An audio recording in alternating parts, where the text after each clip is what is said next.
काशीपुर गांव। रात का पहला पहर था। गांव के सभी लोग अपने अपने घरों में आराम से सो रहे थे। वहीं एक घर ऐसा भी था जहां से चीखने चिल्लाने की आवाजें आ रही थी।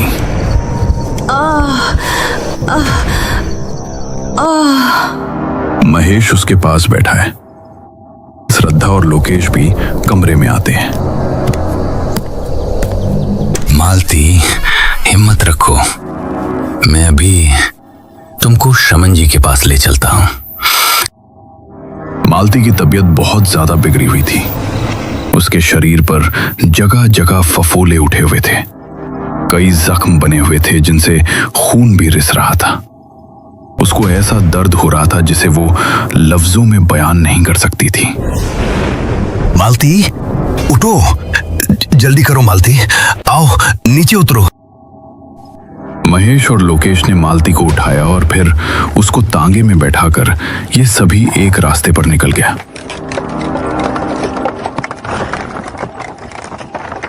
लोकेश और श्रद्धा अपनी मां को इस हालत में देखते हुए बहुत दुखी हो रहे था।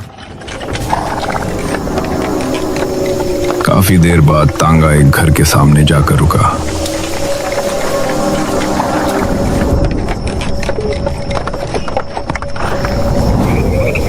आओ मालती, नीचे उतरो। महेश और लोकेश ने मालती को सहारा देकर तांगे से उतारा और फिर उस घर के अंदर ले गए। अंदर एक आदमी बैठा था जिसके सामने एक लकड़ी का बक्सा रखा हुआ था। अरे, इनकी हालत तो बहुत खराब है। हाँ शमन जी, मेरी बीवी की तबीयत बहुत खराब है, इसे ठीक कर दीजिए। महेश ने मालती को उसके सामने बैठा दिया। उस आदमी शमन के आगे हाथ जोड़े। लोकेश शमन के ठीक सामने एक लकड़ी का बक्सा रखा हुआ था। फिक्र मत करो, मैं इनको ठीक कर दूंगा। ये कहकर शमन ने पास ही रखी कैंची उठाई और उससे मालती के बालों की एक लट काट ली। उसके बाद उसने उस बक्से को खोला। उसके खुलते ही हल्का सा प्रकाश उत्पन्न हुआ। इन सभी ने देखा कि उसके अंदर हरे रंग का एक नग रखा हुआ है। शमन ने उसके आगे हाथ जोड़े और फिर मुंह ही मुंह में मंत्र बुदबुदाने लगा।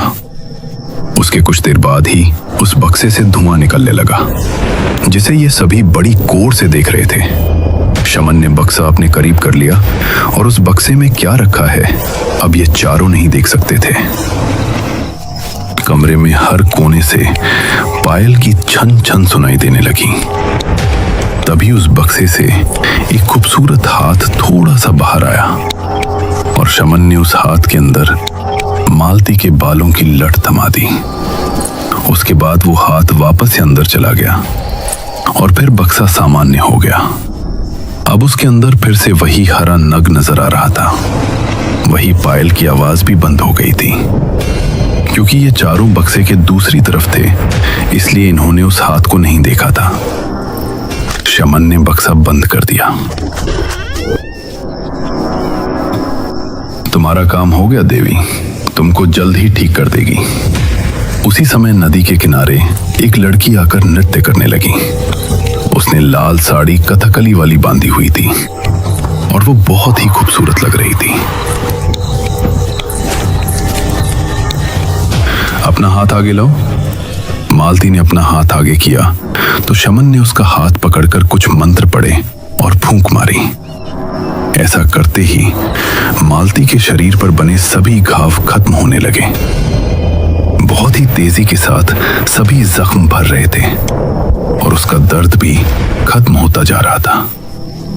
ये देखकर महेश, लोकेश और श्रद्धा को बहुत हैरानी हो रही थी, लेकिन वो खुश भी थे। आखिरकार मालती बिल्कुल ठीक हो गई। मैं ठीक हो गई जी। शमन जी, आपका बहुत बहुत धन्यवाद। जाओ खुशी खुशी अपने घर पहुंच।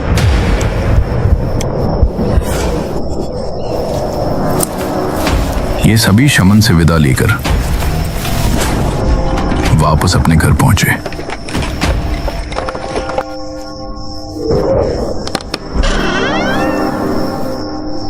ये अभी सोने के लिए बेड पर जा ही रहे थे कि तभी एक स्वर घर में गूंजा।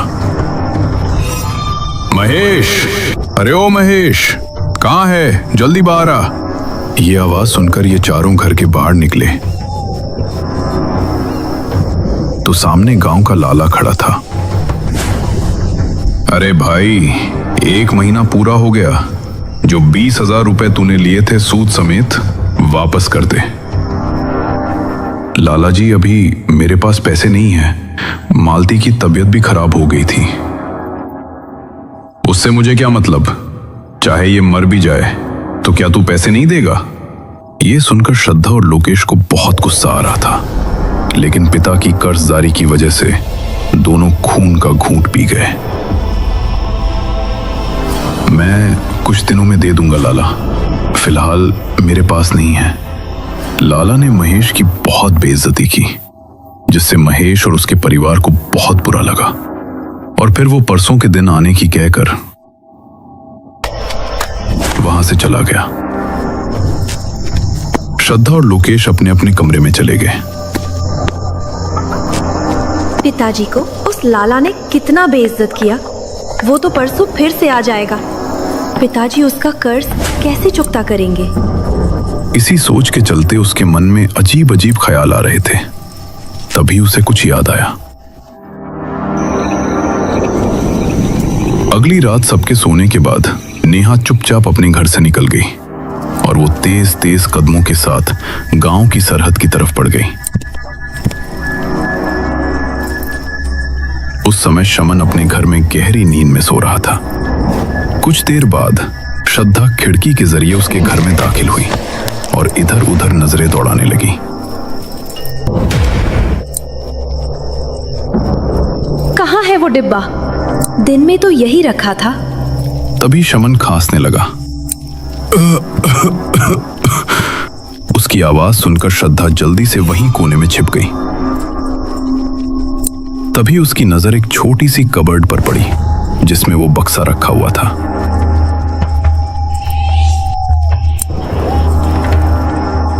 अरे वाह, ये तो वही बक्सा है। शमन अंगड़ाई लेकर वापस से सो गया और तभी श्रद्धा ने उस बक्से को उठाया और खुश होते हुए वहां से निकल गई। अब सारे मसले हल हो जाएंगे। तभी उसे अपने पीछे से पायल की छन छन सुनाई देने लगी। उसने चौंकते हुए पीछे पलटकर देखा तो वहां कोई नहीं था। उसने फिर से आगे कदम बढ़ाए और भागना शुरू किया। उसको अभी भी अपने पीछे से पायल की छन छन सुनाई दे रही थी, लेकिन अब उसने पीछे मुड़कर नहीं देखा। घर आकर वो अपने कमरे में पहुंची और उस बक्से को खोलकर देखा। वाह, ये हीरा तो दिखने में ही बहुत कीमती लगता है। श्रद्धा ने उस बक्से को बंद करके अपनी कबर्ड में रख दिया और फिर बिस्तर पर जाकर लेट गई। अब कल इसे बेचकर पिताजी का सारा कर्ज चुकता कर दूंगी। उसके चेहरे पर एक मुस्कान थी, क्योंकि वो पहली बार अपने पिता के लिए कुछ करने जा रही थी। रात करीब 1 बजे के समय श्रद्धा अपने बेड पर सो रही थी। तभी उसे अजीब सी धम धम धम सुनाई दी और वो चौंकते हुए जाग उठी। उसने देखा कि कबर्ड का दरवाजा खुला हुआ है। ये कैसे खुल गया? वो अपनी जगह से उठी और कबर्ड फिर से बंद कर दी और इस बार उसने कबर्ड के आगे एक कुर्सी भी रख दी थी, जिससे कबर्ड फिर से न खुले, और फिर वापस से जाकर बेड पर लेट गई। अब ये नहीं खुलेगा। उसे सोए हुए अभी 10 मिनट ही हुए थे कि तभी बहुत जोरों का शोर हुआ और वो फिर से चौंकती हुई जाग उठी। सामने का मंजर देखकर उसकी आंखें हैरानी से फट पड़ी। उसने देखा कि कबर्ड फिर से खुली हुई है और जो कुर्सी उसने कबर्ड के दरवाजे पर रखी थी वो सामने दीवार के पास पड़ी टूटी हुई है, जैसे किसी ने उसे उठाकर जोर से दीवार पर देकर मारा हो। ये कैसे खुल गया? उसी समय पड़ोस के गांव में मोहन नाम का आदमी अपने कमरे में पड़ा सो रहा था। तभी उसे पायल की आवाज सुनाई दी। अरे, इतनी रात में कौन नाच रहा है भाई? उसने उठकर देखा तो ये आवाज बाहर से आ रही थी। उसने खिड़की के करीब जाकर देखा तो एक लड़की उसके घर के आंगन में नाच रही थी। अरे, ये कौन है? मोहन कमरे से निकलकर आंगन की तरफ गया और उसने करीब से उस लड़की को देखा। लड़की बहुत खूबसूरत थी और उसका नृत्य भी बहुत अच्छा लग रहा था। बड़ी हैरानी की बात थी कि वहां तबले की आवाज भी सुनाई दे रही थी। कौन हो तुम? किस खुशी में नाच रही हो? इस पर वो लड़की बिना कोई जवाब दिए नाचती रही। तो मोहन उसके करीब गया और उसका हाथ पकड़ लिया। हाथ पकड़ते ही वक्त जैसे थम गया। उसके पैर भी रुक गए और उसका संगीत भी। उससे नजरें मिलते ही मोहन उस पर मोहित होने लगा। तुम तो बहुत खूबसूरत हो। कौन हो तुम? इतना कहते ही उस लड़की के चेहरे पर मुस्कान छलक आई। उसके शरीर की रंगत बदलकर कत्थई होने लगी। उसके नाखून लंबे हो गए और उसकी आंखें लाल लाल चमक उठी। ये देखकर मोहन के दिल में खौफ उतर आया। वो चीखता हुआ वहां से वापस अपने घर के अंदर पहुंचा और अंदर से कमरे की कुंडी लगा ली। उसके बाद वो जैसे ही बेड पर पहुंचने के लिए पलटा तो वो लड़की अपने भयानक रूप में बेड पर ही बैठी हुई थी। मोहन कुछ करता इससे पहले वो लड़की मोहन पर टूट पड़ी और मोहन की चीख पूरे घर में गूंज कर रह गई।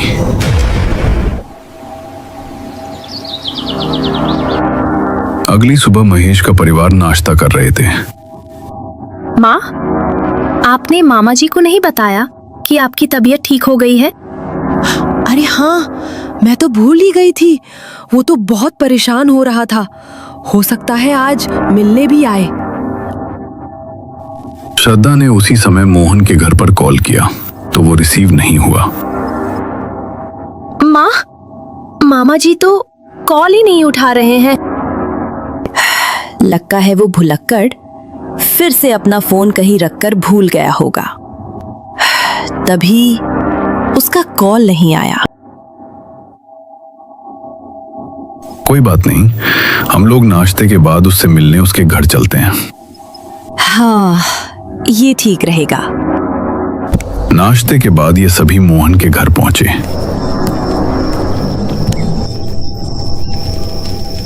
और वहां पर उसकी भयानक मौत देखकर इनका दिल दहल उठा। इस तरफ जब शमन का उसके काम पर बैठने का समय हुआ तो कबर्ड से बक्सा गायब देखकर वो चौंक पड़ा। हे देवी, बक्सा कहाँ गया? उसने बक्से को घर में हर जगह ढूंढा लेकिन उसका बक्सा कहीं नहीं मिला। कुछ ही देर में उसके घर के बाहर मरीजों की भीड़ लगना शुरू हो गई थी। हे देवी, मेरे पास बक्सा नहीं है, उसको कैसे वापस लाऊंगा? किसने चुराया होगा उसे? शमन अब बहुत ही ज्यादा डर गया था। उसने दीवार पर लगे कैलेंडर पर नजर डाली तो उसमें 15 तारीख पर गोल घेरा बनाया हुआ था। सिर्फ 2 दिन बचे हैं। अगर 15 तारीख की रात को बक्से का नाहन नहीं किया गया तो बहुत बुरा होगा, बहुत बुरा। इस तरफ रात होने से पहले ही मोहन का अंतिम संस्कार कर दिया गया और ये सभी घर वापस आ गए। लोकेश, माँ पहले ही बहुत सदमे में है और कल लाला भी आने वाला है। हाँ दीदी, मुझे यही बात सोचकर डर लग रहा है। अब लाला के पैसे कैसे चुकता करेंगे? लोकेश, तू फिक्र मत कर लोकेश, सब हो जाएगा। लेकिन कैसे दीदी? रुक, मैं तुझे कुछ दिखाती हूँ। ये कहकर श्रद्धा ने कबर्ड खोली और वो बक्सा लोकेश के सामने रखकर खोल दिया। उसके अंदर चमचमाता हुआ नग देखकर लोकेश भी हैरान रह गया। दीदी, ये तो वही हीरा है जो उस शमन के पास था। ये आपको कहां से मिला? मैंने इसे उसके घर से चुराया है। मैंने जो किया है अपने पिता की परेशानी दूर करने के लिए किया है। कल हम दोनों इसे बेचकर लाला के पैसे उसे दे देंगे। लोकेश ये सुनकर आगे कुछ नहीं बोला।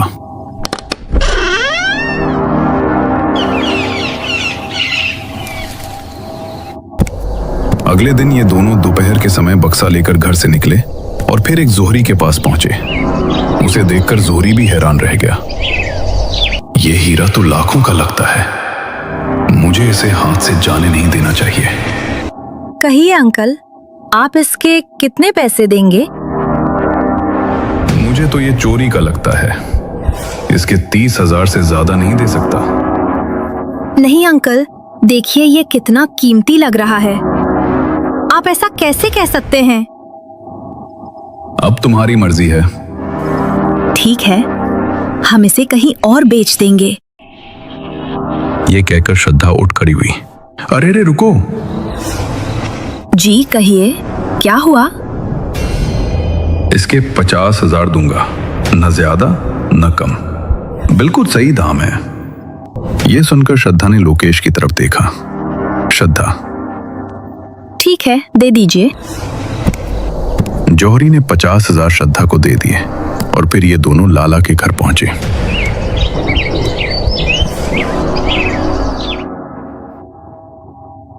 लाला जी, पिताजी ने आपके पैसे भेजे हैं। ये कहते हुए श्रद्धा ने लाला के सामने पैसे बढ़ा दिए।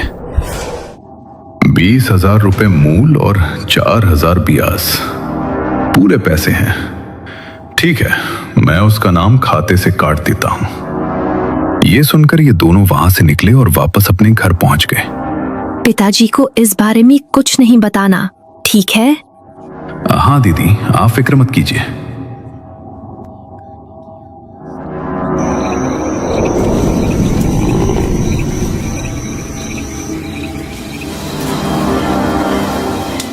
रात के समय जौहरी आंखों में चमक लिए उस हीरे को देख रहा था। मन कर रहा है इसे देखता ही रहूं। कितना कीमती है, लगता है 50 लाख से नीचे नहीं होगा। तभी उसे पायल की आवाज सुनाई दी। वो अपने कमरे से निकला तो उसने उसी नृत्यकी को नाचते हुए देखा। अरे कौन हो भाई तुम? यहां क्या मुजरा चल रहा है? वो उसके करीब गया और उसके कंधे पर हाथ रखा। तभी उसने नाचना बंद कर दिया था। उसने उसी तरह खड़े खड़े अपनी गर्दन पूरी पीछे तक घुमाकर जौहरी को देखा। उसका भयानक रूप देखकर जौहरी की आंखों में खौफ उतर आया। वो मैन डोर की तरफ भागा, लेकिन तभी उस भयानक नृत्यकी ने उसे पीछे से पकड़ लिया और हवा में उड़ती हुई उसे वापस उसके कमरे में ले गई। और जौहरी की चीख उसके कमरे में ही गूंजकर खत्म हो गई। रात के समय श्रद्धा अपने कमरे में सो रही थी। तभी उसकी कबर्ड फिर से खुल गई और वो नींद से जागी। ये कबर्ड में क्या हो गया है? फिर से अपने आप खुल रही है। वो कबर्ड को वापस बंद करने के लिए जैसे ही उसके पास पहुंची तो अंदर का नजारा देखकर उसकी आंखें हैरानी से फट पड़ी। उसने देखा कि वो बक्सा अपनी उसी जगह पर रखा है। ये वापस कैसे आया? तभी श्रद्धा को अपने पीछे से पायल की आवाज सुनाई देने लगी। उसने बिना पीछे देखे कबर्ड को बंद कर दिया और फिर लोकेश के कमरे में जाकर लेट गई। अरे दीदी आप? उसने लोकेश की बात का कोई जवाब नहीं दिया और चादर ओढ़कर लेट गई। उसे नींद नहीं आ रही थी। बार बार उसे पायल की छन छन सुनाई दे रही थी। इस तरफ शमन उसी रात के समय नदी किनारे पहुंचा। मुझे माफ कर दो देवी, माफ कर दो मुझे। वो न जाने क्यों नदी के सामने हाथ जोड़े खड़ा माफी मांग रहा था। तभी उसे पायल की छन छन सुनाई देने लगी, जिसे सुनकर वो डर गया। उसने देखा कि सामने से वही औरत नृत्य करती हुई उसके करीब आ रही है। देवी जी, मुझे माफ कर दो, माफ कर दो। तभी उसके शरीर पर फफोले उठने लगे और जख्म होने लगे। वो जमीन पर मचल पड़ा, लेकिन उसके दर्द का ठिकाना नहीं था। वो बुरी तरह से तड़प रहा था। उस भयानक लड़की ने अपनी उंगली उसकी तरफ पॉइंट की और चारों तरफ धुआं फैल गया। सुबह होने पर लोकेश ने श्रद्धा को जगाया। दीदी उठो। उसकी आवाज सुनकर श्रद्धा उठ बैठी। दीदी, आप ठीक तो हो? कल रात आपने कुछ बताया नहीं। आप इतना डरी हुई क्यों थी? कल रात जो कुछ भी मैंने देखा सुना, मुझे कुछ समझ नहीं आ रहा था, इसीलिए कुछ नहीं बोला। ऐसा क्या देखा आपने? मेरे साथ चलो। श्रद्धा लोकेश को उसके कमरे में ले गई और उसे कबर्ड खोलकर वो बक्सा दिखाया। लोकेश ने बक्से को खोला तो उसके अंदर अभी भी वो नग रखा हुआ था। अरे, ये नग तो हम लोग उस जौहरी को बेच कर आए थे ना? ये यहां कैसे आ गया? हाँ, वही मुझे समझ नहीं आ रहा। ये यहाँ वापस कैसे आया? दीदी, मुझे लगता है आपने इसको चुरा कर बहुत बड़ी गलती की है। दीदी, ऐसा करते हैं, इसे फेंक देते हैं। जो चीज बिकने के बाद अपने आप वापस आ गई, तुझे लगता है वो फेंकने से नहीं आएगी? ये भी आप ठीक कह रहे हो। मैं आज ही इस नग को उस शमन को वापस दे आऊंगी। वही इसके बारे में ठीक से जानता है। दोपहर के समय ये दोनों अब शमन के घर पहुंचे तो पाया वहां पर कोई नहीं था। पहले यहाँ पर कितनी भीड़ लगी होती थी, अब तो कोई भी नहीं है। ये अंदर पहुंचे तो वहां कोई नजर नहीं आया। कौन है वहां? कौन है? एक कमरे से शमन की मरी सी आवाज इनको सुनाई दी और ये उस कमरे में पहुंचे और वहां पर शमन की बुरी हालत देखकर ये दोनों हैरान रह गए। वो बेड पर उसी हालत में पड़ा था जो कुछ दिन पहले मालती की थी। शमन अंकल, ये क्या हुआ आपको? मेरे साथ जो होना था हो गया। अगर तुम लोग मदद के लिए आए हो तो मैं बता दूं, मैं अब किसी का इलाज नहीं कर सकता। अंकल, हम लोग इलाज के लिए नहीं आए। तो फिर ये तुम्हारे पास कहां से आया? अंकल, मुझे माफ कर दीजिए। इसे मैंने ही चुराया था। पिताजी पर बहुत कर्ज हो गया था। ये सुनकर शमन को गुस्सा आ गया।